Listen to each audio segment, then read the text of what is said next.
still in the pandemic. We are still there. But beyond that, if there are internal pressures in terms of unsatisfactory performance, in terms of how the citizens view the government, like fix the country and the pressures and all of that, we're also talking about security concerns with our neighbors and all of that.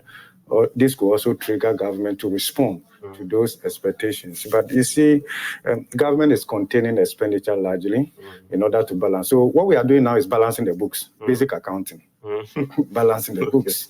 Okay, so we don't want to hurt anybody. But does government have enough room to introduce additional taxes in addition to what we're containing? Clearly no. The answer is no. Yeah. The answer is no. So, and the point is that once the government is also not spending to stimulate growth, that is also going to have implications. Because the issue is that we've seen some recovery, but how job-rich is that recovery? How does that recovery meet the expectations and undo the negative effect of the pandemic? I mean, the Deputy Finance Minister is on, joins us, Dr. John Kumar. So, Mr. Kumar, so tell me, this announcement that you're not going to ask for more money, was it imposed on you by reality? Or, you simply decided that is a prudent thing to do, although we could have actually gone for more? Yeah, thank you.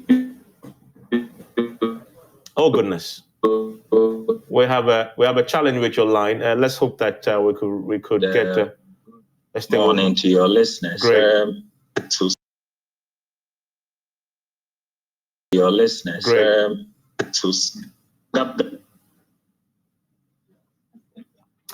Okay, sorry, we have a challenge with your connection. We will try and fix that. Okay, so let's go to some of the specifics. What was the biggest takeaway for you from the media budget review, Prof? Well, really, government kept to its budget in 2021, so there's no takeaway from the media review. Okay, so whatever we needed to know, we're contained in the 2021 budget. So there was no surprises, there was nothing. The government is keeping to its targets and all of that. We know that we need to do some fiscal consolidation. We need to contain our debt build up and all of that. Okay, so if you look at a lot of the things, they are, should I say, good intentions, but we don't have the fiscal space to be able to translate those good intentions into actual. And it's down to money. So once government revenue remains dwarfed, it's going to affect government's ability to spend probably in the area of health the way it should, in the area of education the way it should, and maybe social protection the way it should. Because it's down to just that. We don't have money. So we don't have money to do any kind of stimulus. We don't have money in terms of to implement specific policies that would engineer job-rich recovery. We don't have that. And we are also concerned at the macro level about containing our debt. The discussion all over is about debt.